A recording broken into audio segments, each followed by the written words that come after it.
Okay, Assalamualaikum dan juga salam sejahtera saya ucapkan kepada pensyarah Dr. Melvina Chung Hui Ching. Saya Amir Ikmal bin Muhammad Noor bersama rakan-rakan saya yang lain akan membentangkan subjek tugasan 2 iaitu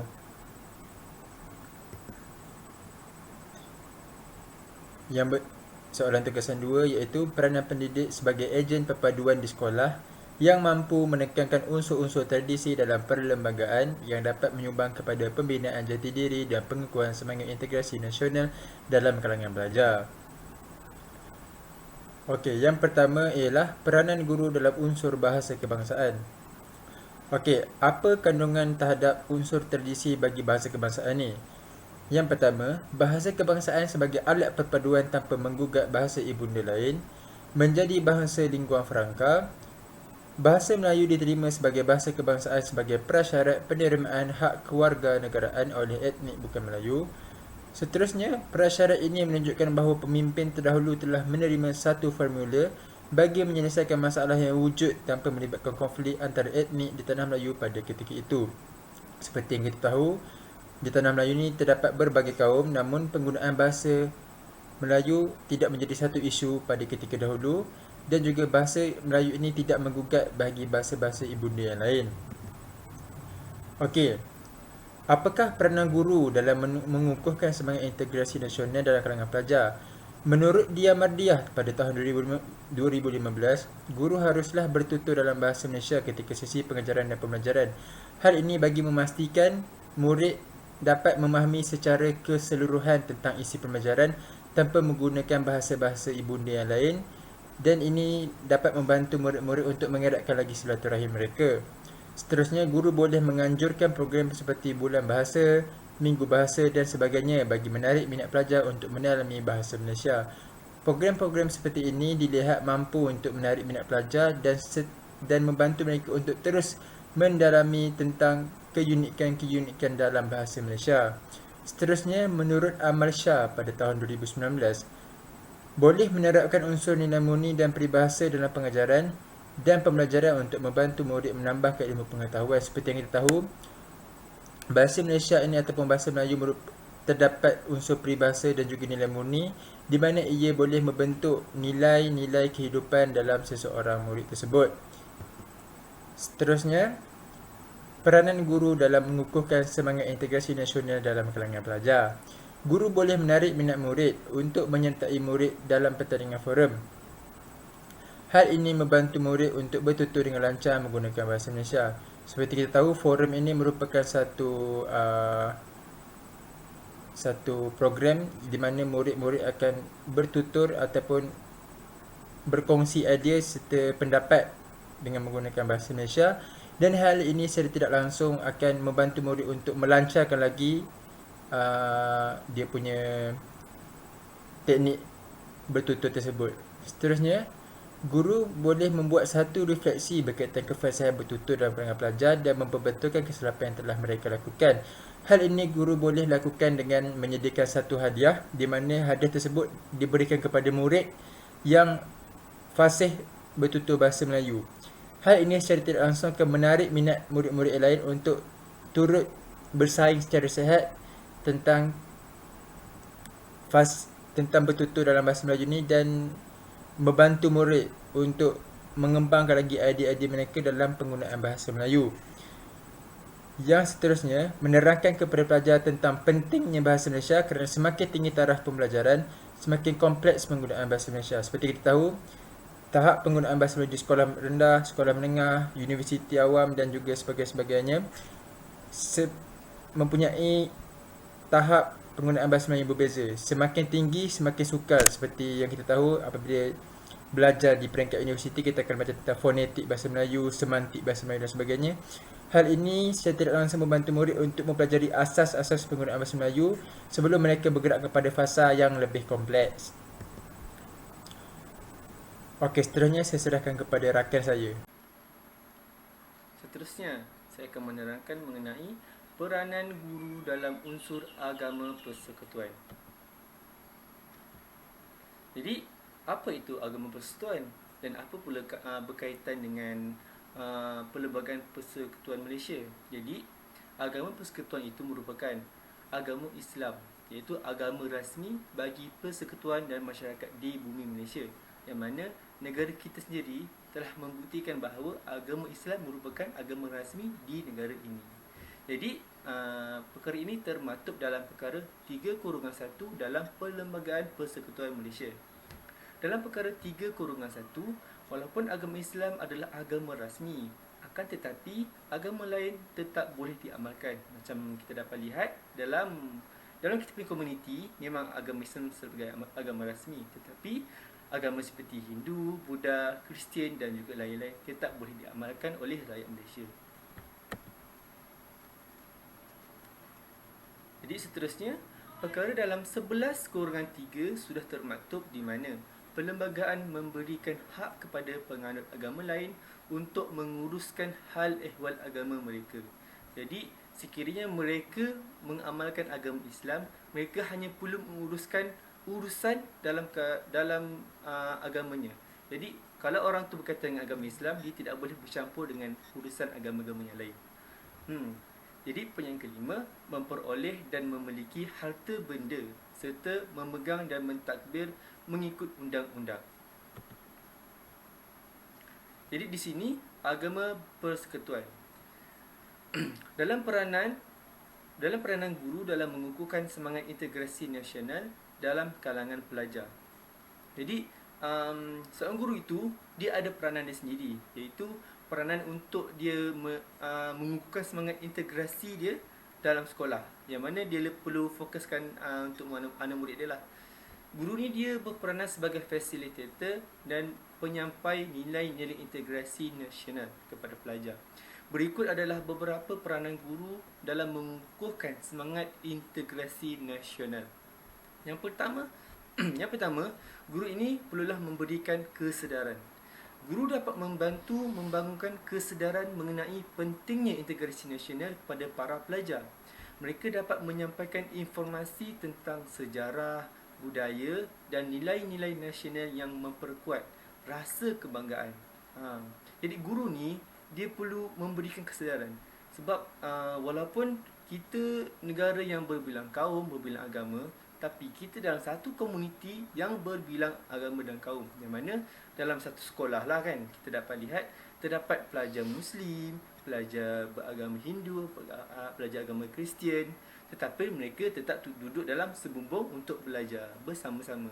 Jadi guru ni perlu memberi kesedaran, yang mana kalau murid-murid kat satu komuniti ni mereka tidak bekerjasama untuk berkomuniti, untuk belajar bersama-sama, jadi mereka tidak akan dapat kesedaran untuk berjaya memajukan negara.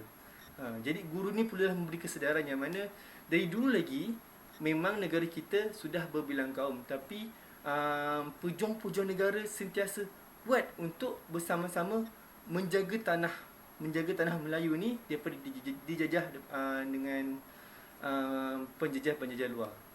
Jadi guru ni perlulah memberikan kesedaran, perlu memberi kesedaran kepada murid-murid. Okey. Jadi poin yang kedua, guru perlulah meningkatkan pemahaman sejarah, yang mana guru dapat mengajar sejarah nasional dengan pendekatan yang objektif dan menyeluruh. Mereka dapat menggali dan menjelaskan peranan pelbagai kelompok masyarakat dalam membangun dan mempertahankan negara Malaysia. Menurut Zainal 2020 bahawa pemerintah Islam bertanggungjawab melindungi walaupun setitik darah mereka. Orang Islam dalam negara Islam juga dilarang sama sekali menyakiti orang bukan Islam ataupun menceroboh diri, keluarga, harta ataupun agama mereka, sama ada melalui tangan ataupun lidah mereka. Jadi dalam artikel ini dia menyebut bahawa agama Islam dia tidak akan menyakiti agama-agama yang lain. Jadi kita perlu memahami konsep Islam, yang mana Islam tu dia tidak akan menyakiti agama-agama yang lain. Jadi seorang guru tu dia perlu meningkatkan faham sejarah dekat para pelajar. Tak semestinya walaupun para pelajar ni berbilang kaum dalam satu kelas, mereka perlu selalu bergaduh, tak perlu. Kalau mereka berbalik pada masa-masa yang lalu, yang mana pada zaman Rasulullah juga, walaupun Rasulullah tu sebagai pemimpin negara, Tetapi agama-agama lain tetap selamat berada dalam pimpinan Rasulullah SAW. Okey. Jadi poin yang ketiga, mengajarkan keistimewaan pelbagai agama. Guru dapat mengajarkan tentang keragaman budaya, suku, agama dan bahasa di Malaysia. Mereka dapat membantu memahami dan menghargai perbezaan dan keistimewaan antara pelbagai agama untuk mencipta sikap nasionalisme dan saling menghormati. Kalau kita berada dalam satu komuniti, tak kisahlah pelbagai agama, budaya ataupun bangsa, jadi kita dapat mempelajari budaya-budaya yang lain daripada budaya kita. Macam saya agama Islam, saya boleh belajar tentang keistimewaan agama Buddha, agama Hindu, mengenai makanan mereka, mengenai budaya mereka. Contoh kalau agama Buddha, mereka ada tarian singa, ada tarian kipas. Sangat seronoklah untuk mempelajari keistimewaan mereka. Dan poin yang terakhir iaitu guru perlu menerapkan semangat kebangsaan. Guru dapat menginspirasikan dan memotivasi pelajar untuk mencintai tanah air dan berperanan penting dalam pembangunan negara. Dengan memberi contoh sebagai warga negara yang bertanggungjawab, guru dapat menjadi teladan bagi para pelajar. Jadi dalam situasi dalam kelas sekalipun, guru itu menjadi role model kepada murid-murid. Yang mana kalau seorang guru tu dia sentiasa mengukuhkan hubungan silaturahim antara semua pelajar, walaupun pelajar tersebut mempunyai agama yang berbagai-bagai, budaya yang bermacam-macam, tetapi guru menerapkan semangat kebangsaan. Seperti mana guru sering menyarankan mereka bekerja sama-sama, saling bantu-membantu antara satu sama lain. Kalau guru sudah menunjukkan satu semangat nasionalisme terhadap murid-murid, jadi tidak secara langsung murid juga akan mengikut tauladan guru tersebut. Dengan peranan yang proaktif dan inspirasi dari guru, diharapkan semangat integrasi nasional dapat ditanam dengan kuat dalam diri setiap pelajar. Hal ini membantu memperkuat persatuan dan kesatuan bangsa serta mencipta generasi muda yang memiliki rasa cinta tanah air dan menghargai kepelbagaian agama, terutama sekali agama Islam sebagai agama persatuan di Malaysia. Bismillahirrahmanirrahim. Bagi peranan guru yang ketiga, iaitu saya mengkhususkan kepada unsur tradisi kedudukan istimewa orang Melayu dan Bumiputera Sabah Sarawak. Okey, pertama sekali, apakah kedudukan istimewa? Kedudukan istimewa orang Melayu Bumiputera di Sabah dan Sarawak adalah berdasarkan Perjanjian Malaysia yang ditandatangani pada tahun 1963. Perjanjian ini mengawal sela kedudukan istimewa dan hak istimewa yang diberikan kepada orang Melayu Bumiputera dan orang Bumiputera di Sabah dan Sarawak. Okey, seterusnya, kedudukan istimewa orang Melayu Bumiputera ini dia merangkumi kepada beberapa aspek. Yang pertama sekali adalah kerakyatan. Kerakyatan bermaksud Melayu Bumiputera secara automatik diberikan kerakyatan Malaysia secara langsung. Hak tanah, mereka mempunyai hak ke atas tanah adat dan diraja di Sabah dan Sarawak. Ini memberi mereka akses khas dan penjagaan tanah. Seterusnya, kepada pendidikan. Kedudukan istimewa juga termasuklah pendidikan, di mana orang Melayu dan Bumiputera di Sabah Sarawak mempunyai akses yang lebih besar kepada institusi pengajian tinggi, beasiswa dan program bantuan pendidikan. Okey, sini saya ingin mengkhususkan kepada apakah peranan guru dalam menyampaikan unsur ini. Saya mengkhususkan kepada unsur kebudayaan. Okey, yang pertama sekali, kita perlu tahu bahawa guru ini dia perlu mendapat pendidikan dan latihan yang menjurus kepada penguasaan pengetahuan dan kemahiran yang relevan demi memastikan guru mampu menganalisis isu yang berkaitan dengan kaum, budaya dan amalan kaum secara kritikal. Menurut Najimah tahun 2011, pengetahuan tentang ilmu kebudayaan orang Melayu, Bumiputera Sabah dan Sarawak dan pelbagai kaum penting bagi seseorang guru kerana mereka akan menjadi sumber rujukan utama pelajar. Okey. Oleh hal yang demikian, pendapat saya bahawa guru mesti bertindak proaktif, bukan hanya untuk menerima apa yang ada dalam isi kandungan dan hanya menerima sesuatu kandungan itu secara bulat-bulat. Malah guru mesti mencari maklumat yang dibekalkan dengan melalui sumber-sumber lain.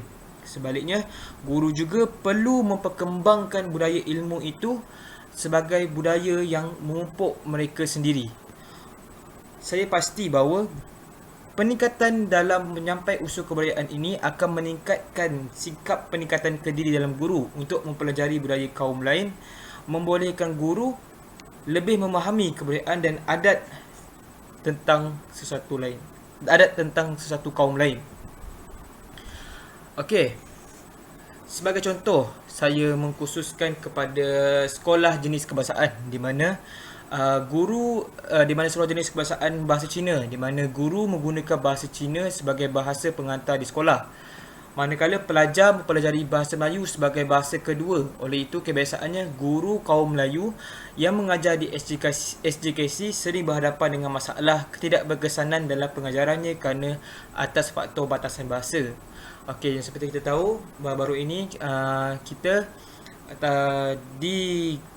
diperhalusi oleh sebuah media yang mengatakan bahawa guru yang bukan bahasa Melayu dan pelajar-pelajar yang bukan Melayu tidak tidak mempelajari bahasa itu dengan lebih mendalam.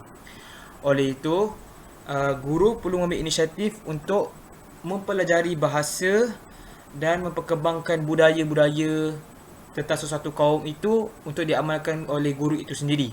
Okey. Seterusnya, pelajar di SJKC ialah majoriti Cina dan menggunakan bahasa Mandarin berbanding bahasa lain.